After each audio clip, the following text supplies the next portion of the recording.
बिस्मिल्लाहिर्रहमानिर्रहीम। अस्सलाम वालेकुम। Part two chemistry UHS and PMC की डिस्कस कर रहे थे हम।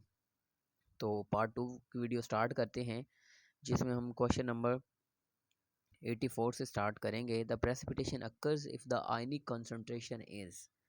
तो सिंपल सी बात है जी, हमारे पास इसका ऑप्शन है B is correct option, more than K S P. के एस पी एक्चुअली क्या है? Solubility product. तो अगर सॉल्युबिलिटी से ज़्यादा आयनिक कॉन्सेंट्रेशन हो तो ज़ाहिर है प्रेसिपिटेशन हो जाएगी, यानी कि वो जो इनसॉल्युबल चीज़ें बनना शुरू हो जाएंगी।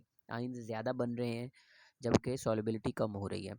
तो हम कहते हैं कि सॉल्युबिलिटी के एस पी से ज़्यादा होना चाहिए आयनिक कॉन्सेंट्रेशन, तब जाके प्रेसिपिटेशन होती है। सिंपल सी बात है। हम कहते हैं जी कि one one estimate the direction in which equilibrium will shift with the help of. तो देखिए, इक्विलिब्रियम का शिफ्ट करना हम देखते हैं कि डिफरेंट कंडीशंस चेंज करते हैं। मतलब जैसे कि प्रेशर बढ़ाते हैं तो मॉलिक्यूल उस डायरेक्शन में मूव करते हैं, या रिएक्शन हमारा उस डायरेक्शन में मूव करता है कि जहाँ पे कम से कम नंबर ऑफ मोल्स प्रेजेंट होते हैं। इस तरह से वॉल्यूम की कंडीशन चेंज करते हैं, टेम्परेचर की कंडीशन चेंज करते हैं, तो इक्विलिब्रियम हमारा शिफ्ट हो जाता है राइट और लेफ्ट की तरफ।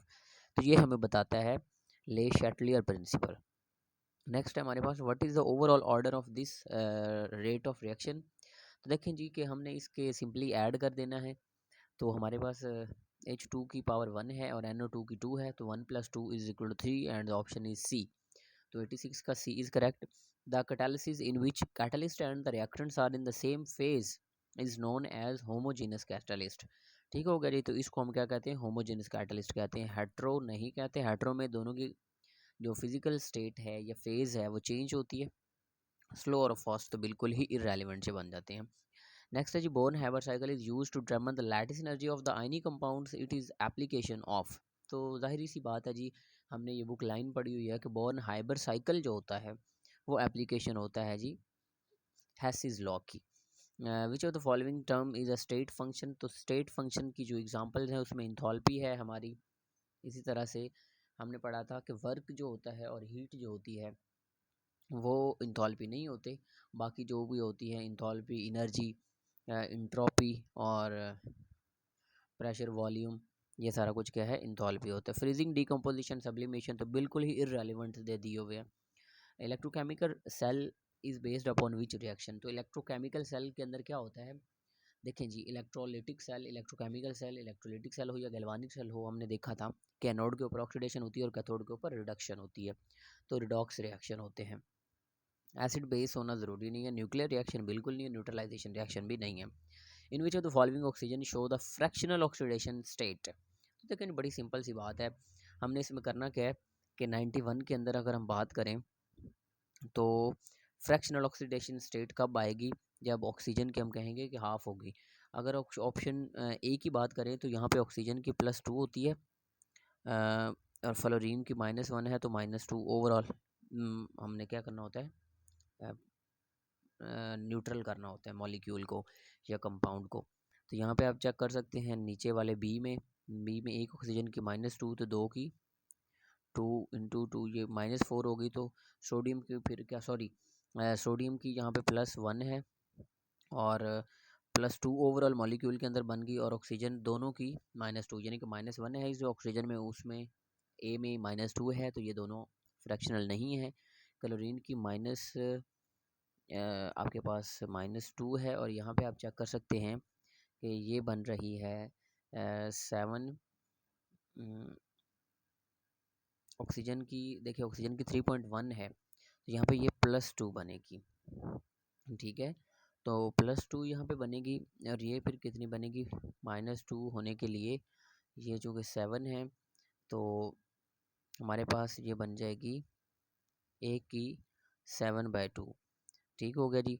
इसके बाद आप चेक कर सकते हैं इसमें ऑप्शन सी के अंदर +1 है, और साथ में +1 पोटाशियम का है, और ऑक्सीजन का आप चेक कर सकते हैं कि -1/2 बनेगी, तब जाके ही वो पूरी हो सकती है। तो हमारे पास जो है सी और डी दोनों ही करेक्ट हो सकते हैं, लेकिन मोस्ट सूटेबल मतलब सी भी हो सकता है, डी भी हो सकता है। तो की के अंदर सी ऑप्शन गिवन होता है जी। नेक्स्ट है विच of the following element has a smaller size. तो आप यहाँ पे देख सकते हैं।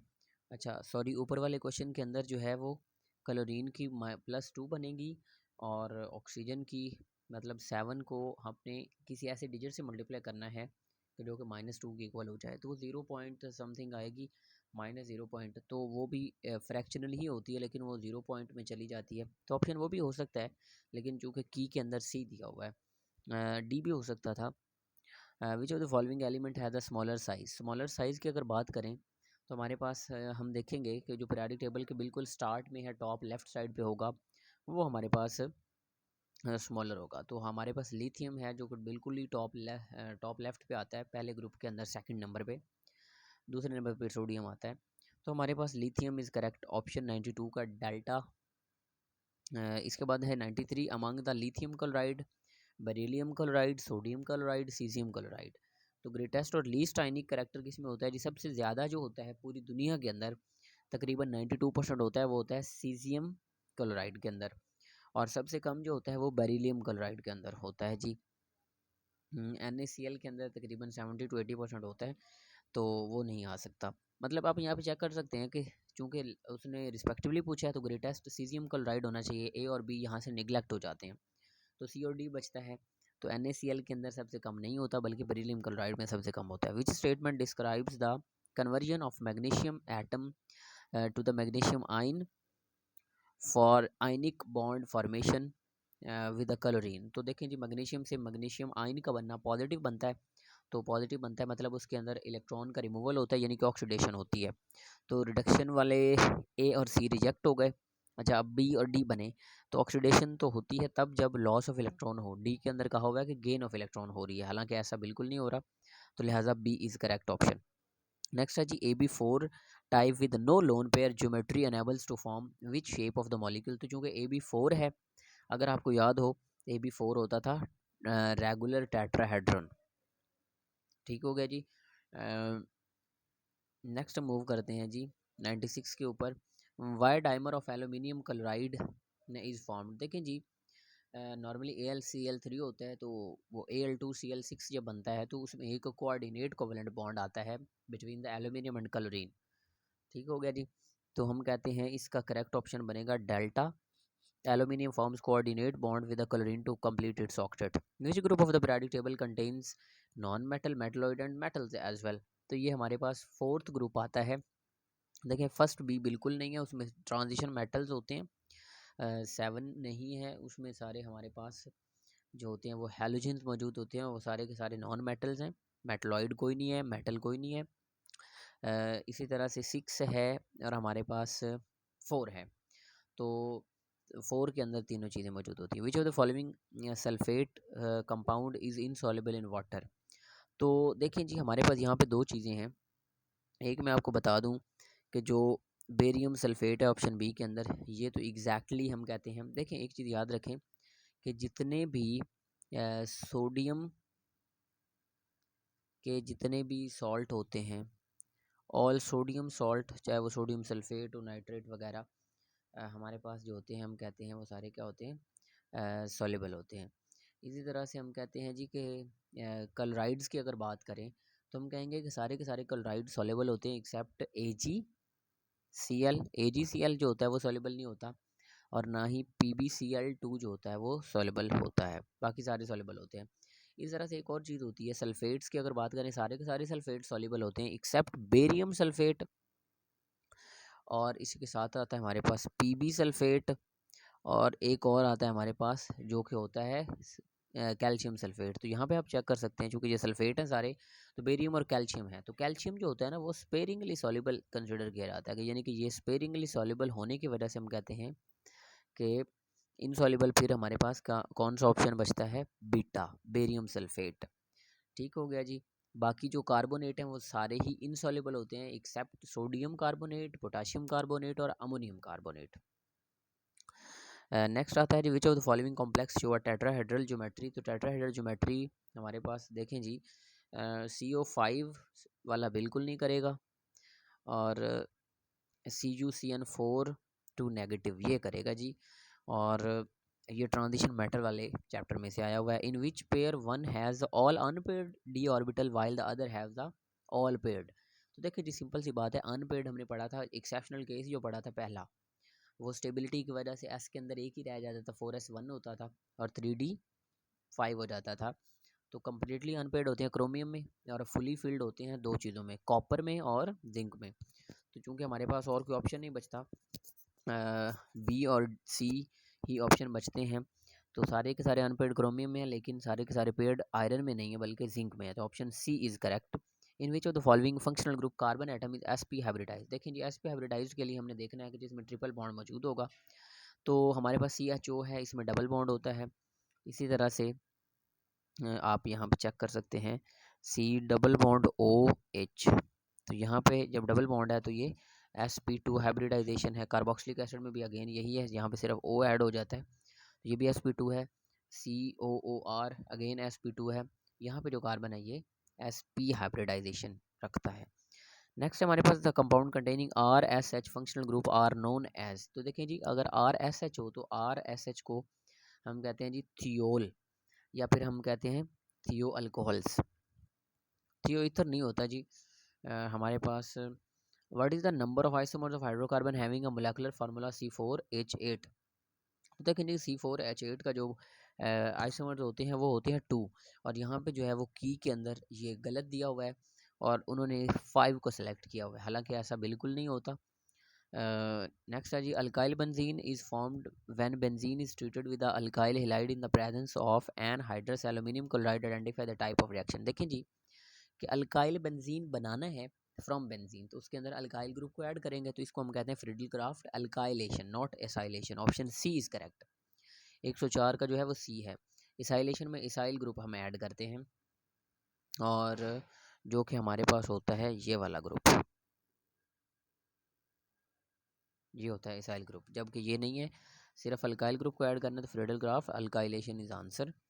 हमारे पास है जी 3 alternate single and double bond in benzene are called conjugate bonds. इनको कहते हैं या डीलोकलाइज्ड भी कहते हैं, उसी की वजह से कॉन्जुगेशन हो जाती है। कोऑर्डिनेट कोवेलेंट बॉन्ड बिल्कुल नहीं होता बेंजीन में, फिक्स्ड बॉन्ड भी नहीं होते और आयनिक भी नहीं होते। क्वेश्चन नंबर 106 है विच of the following compound is more acidic. तो सबसे ज़्यादा जो एसिडिक है वो कौन है। तो यहाँ पे हम बात करें अल्केन बिल्कुल नहीं एसिडिक होता, जो होता है अल्कीन भी नहीं होता, और अल्काइन हमने एसिडिक नेचर ऑफ अल्काइन भी पढ़ा है, तो अल्काइन इज एसिडिक, और इसकी वजह बड़ी सिंपल है कि जैसे जैसे एस करेक्टर बढ़ता है तो एसिडिटी भी बढ़ती जाती है। तो आप देख सकते हैं कि अल्काइन के अंदर एस पी हाइब्रिडाइजेशन है, यानी कि एस करेक्टर बढ़ता जा रहा है, तो जितना ज़्यादा एस करेक्टर होता है उतनी ज़्यादा एसिडिटी भी होती है। तो ऑप्शन सी 106 का C is correct. Consider the chlorination of methane. ठीक है जी, मीथेन की क्लोरीनेशन करानी है। Attack of chlorine free radical on methane to form the methyl free radical. देखिए बड़ी सिंपल सी बात है,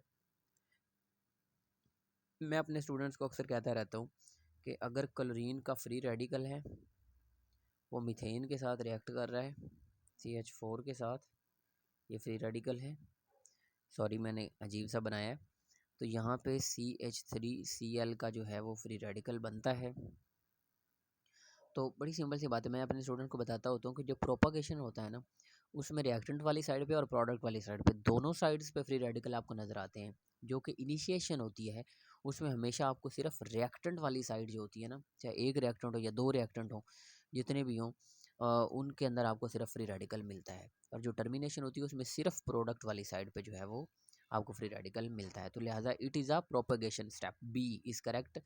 नेक्स्ट हमारे पास बनता है जी 108 the ratio of the sigma to pi electrons in the benzene. तो आप यहाँ पे इसका स्ट्रक्चर भी ड्रॉ करके चेक कर सकते हैं कि जो बेंजीन है उसके अंदर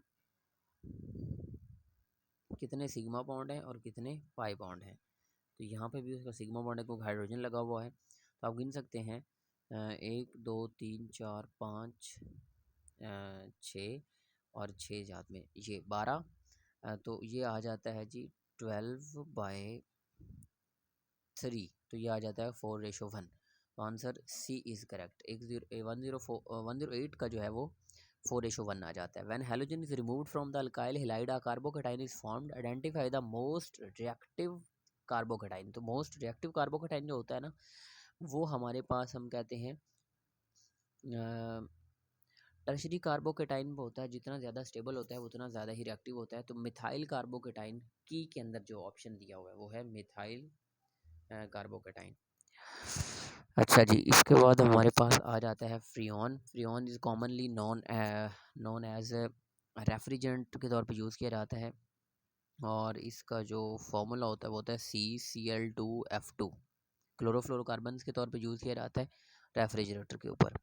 neopentyl chloride belong to which class of alkyl halides. देखें जी, नियोपेंटाइल है, नियोपेंटाइल का आप स्ट्रक्चर ड्रॉ करें तो आपको पता चलेगा, क्योंकि it is a common name, तो ये इसका बन जाएगा स्ट्रक्चर, और साथ में क्लोराइड यहाँ पे लगा दें। तो आप चेक करें कि जिस कार्बन के साथ हेलोजन डायरेक्टली अटैच है वो फर्दर एक ही कार्बन से अटैच है, तो लिहाजा it is a primary alkyl hide. तो 111 का अल्फा जो है वो करेक्ट है।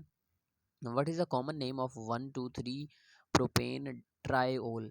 तो 1,2,3 प्रोपेन ट्रायोल का जो आपके पास देखिए, ट्रायोल है मतलब 3 अल्कोहल हैं, तो 3 अल्कोहल वाले को ग्लिसरॉल कहते हैं, 2 वाले को ग्लाइकोल कहते हैं, और बाकी सारे तो एक OH वाले को अल्कोहल सिंपल कहते हैं। Benzene is formed when sodium reacts which of the following. देखें जी, जब सोडियम फिनोल के साथ रिएक्ट करता है तब बेंजीन बनता है। ये फिनोल के रिएक्शन में बात लिखी हुई है, और ये प्रेपरेशन ऑफ बेंजीन के अंदर भी बात लिखी हुई है।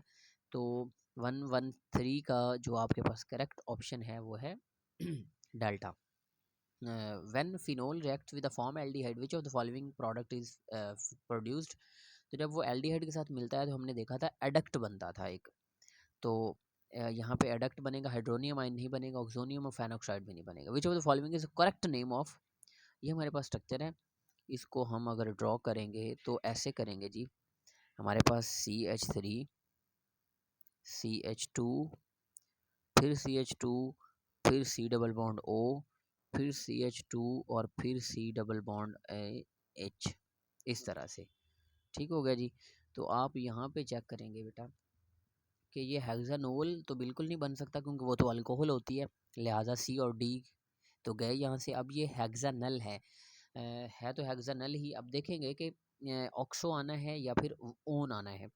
देखिए जी कि जब भी कीटोन ग्रुप बाद में आए तो हम तो ओन लगाते हैं ना अल्केनोन के अंदर, लेकिन जब वो स्टार्ट में आ जाता है तो उसको हम फिर ऑक्सो कहते हैं। जिस तरह से अगर अल्कोहल और कार्बोक्सिलिक ग्रुप साथ में आ जाएं तो अल्कोहल को हाइड्रोक्सी कहते हैं, अल्कोहल ओल नहीं फिर हम कहते।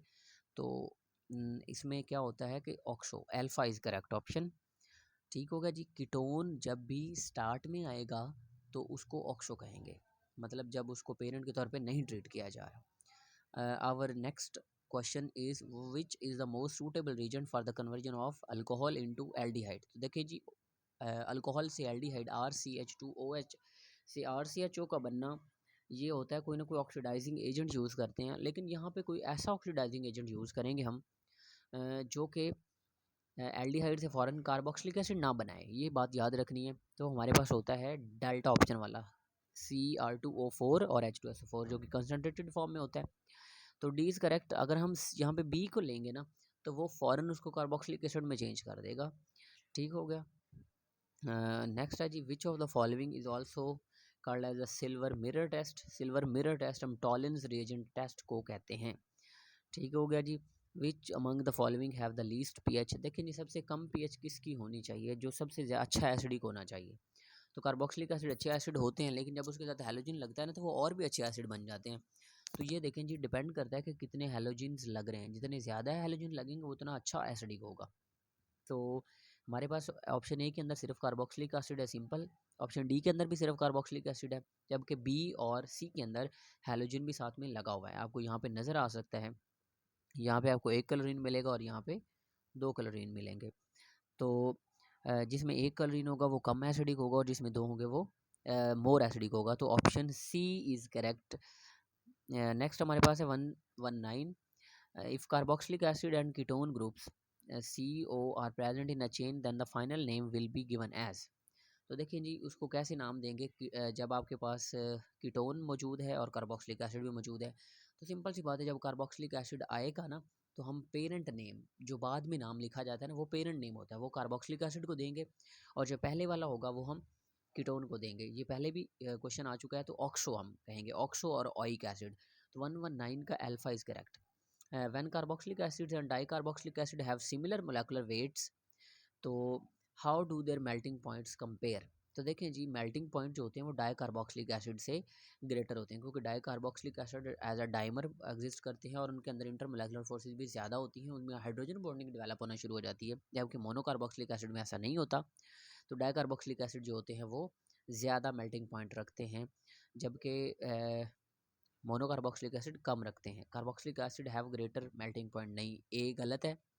B, D carboxylic acid have greater melting point, हाँ ये बात ठीक है। Both acid have similar melting point, नहीं ये बिल्कुल गलत है। नो एनी कंसिस्टेंट ट्रेंड, ये भी बात गलत है। When food reaches stomach, the action of which of the following come to an end due to acidic pH? तो देखिए एसिडिक pH की वजह से जो हमारे माउथ के अंदर सलाइवा के अंदर प्रोड्यूस होता है वो होता है कार्बोहाइड्रेट डाइजेस्टिंग एंजाइम, और वो होते हैं अमाइलेज, जो कि हमारे पॉलीसेकेराइड को डाइसेकेराइड में चेंज करता है। वो उधर जाके एसिडिक पीएच के अंदर काम नहीं करता, जबकि बाकी सारे करते हैं। जिस तरह से माल्टेज है वो डाइसेकेराइड को मोनोसेकेराइड में चेंज करता है, वो स्टमक में हो रहा होता है। इस तरह से हाइड्रोलेसिस हैं जो कि हाइड्रोलिसिस जिन्होंने करानी होती है, और लाइपेसिस हैं जिन्होंने लिपिड की ब्रेक डाउन वगैरह करानी होती है, बहुत कम अमाउंट में, क्योंकि ज़्यादातर लिपिड की ब्रेक डाउन जो हो रही होती है वो इंटेस्टाइन में हो रही होती है। तो यहाँ पे जो करेक्ट ऑप्शन बनेगा 121 का वो है beta. And last but not the least, हमारे पास क्वेश्चन नंबर 122 है, और इसमें सवाल ये उठाया गया है कि which of the following protein act as a carrier of copper in the blood plasma. तो ब्लड के अंदर कॉपर को जो कैरी करती है वो होती है सेरुलोप्लाज्मिन। सेरुलोप्लाज्मिन जो होती है ये एग्जैक्टली ऐसी प्रोटीन है जो कि कॉपर आयन को कैरी करती है। हीमोग्लोबिन जो होती है वो आपको पता है, हीमोग्लोबिन के अंदर हमारे पास आयरन आयन मौजूद होता है Fe+2 और Fe+3 की फॉर्म में, और ग्लाइकोप्रोटीन्स तो कॉन्जुगेटेड मॉलिक्यूल्स हैं, वो ऐसे नहीं कैरी करते, वो तो एज एक्ट एज एंटीजन, यानी कि जो ब्लड ग्रुप का नाम दे रहे होते हैं तो वो ग्लाइकोप्रोटीन की वजह से दे रहे होते हैं। और हिस्टोन जो होती हैं वो डीएनए के अंदर होती है, यानी कि वो जेनेटिक इन्फो वगैरह जो है वो ट्रांसफ़र करती हैं और डिफरेंट न्यूक्लियोसोम का स्ट्रक्चर बनाती हैं। तो this was the all about the UHS 2022 paper की, and this was the discussion. अगर किसी को नहीं समझ आई तो वो कमेंट कर सकता है, चैनल को सब्सक्राइब कर दें ताकि मज़ीद आपको इस तरह की MD कैट के रिलेटेड या किसी भी और जनरल टॉपिक के ऊपर जो चीज़ ना समझ आ रही हो तो वो आप अच्छी तरह से पूछ सकते हैं। Thank you very much. अपना बहुत सारा ख्याल रखें, दुआ में याद रखें, और पढ़ते रहें, तैयारी करते रहें, क्योंकि मेहनत के बगैर जो है वो कोई आपको समर नहीं मिलता बेटा। तो जितनी भी मेहनत कर लें उतनी ही कम है, स्पेशली कॉम्पिटिटिव एग्ज़ाम्स के अंदर। तो if you work hard and you will achieve it इंशाल्लाह। देयर इज़ नो शॉर्टकट, सिर्फ हार्ड वर्क ही कामयाबी की होती है बेटा।